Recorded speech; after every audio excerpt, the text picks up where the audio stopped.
Church of Uganda Anglican Half Hour nekushitibweho Iraka Uganda abarukusiyaho bereza bwo Iraka Magazine na radio and TV programming.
Program na kwashira aha Church of Uganda Anglican Half Hour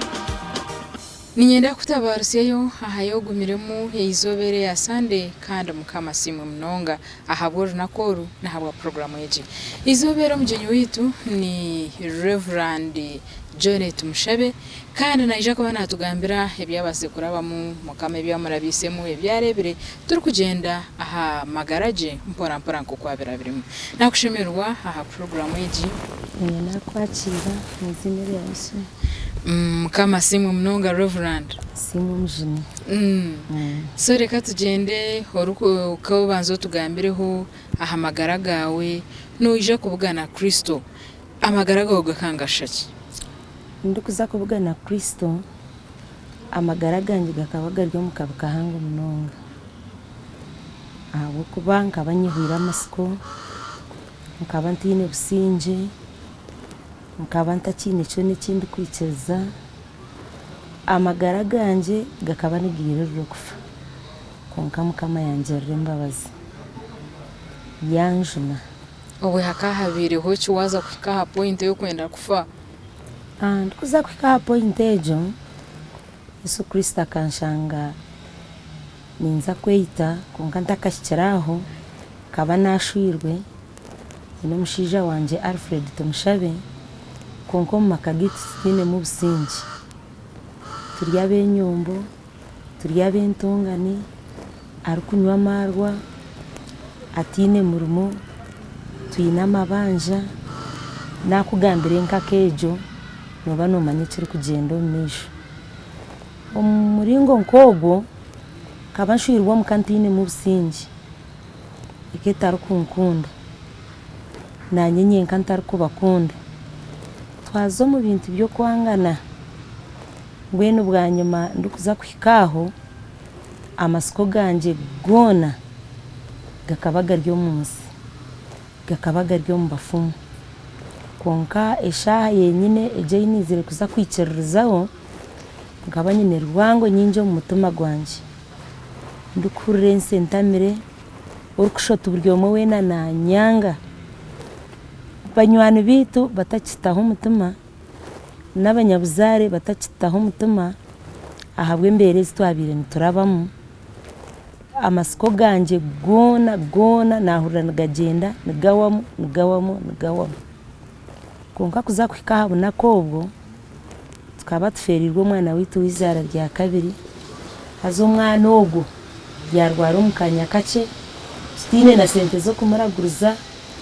umukanya ko kace umwana ogwe yafu stine ne sente zo kumuzika haza omumberejo hanareberamwe ibintu binji munonga nahuriro kweta mwana nahuriro kweyanga omutuma gwanjera ngo omumberezo bwo mwana yafa hati niwe rakurete nahurira nawe era kimwe amasiko nasharamo kwita no kweyiho magara genseje rukaba rw'izuba rumwe nagenda nakora by then nkaba nikora office ya Kwizera and Company Advocates ka secretary kunindikire shayi 11 yonka nimanye name yabire ryo mutuma gwanje natambura mpora ndukuza kwenaga umugwizi nabire naka All Saints Church amana garcirabona ntogankwatire kaza kusimbura ikigere cyayanga nahurira kanarinjira rutushumife ekaberi izoba ryo rwa katano abishemwe baryo mu kuterana nahurira ka naza kusimbura bigere byayanga narebo misho narebe nyuma narondora kugamba nanye yabura bwanyuma kuna yetekerize nahurire ryiraka eri kugamba nanye nahurira ritabi iraka ryo butosha nashumo mu kanisa nashanga abishemwe mu fellowship abishemwe banyakira nindira nimboroga nyekorire mukono zoberyo naje kababirye birabira na kimwe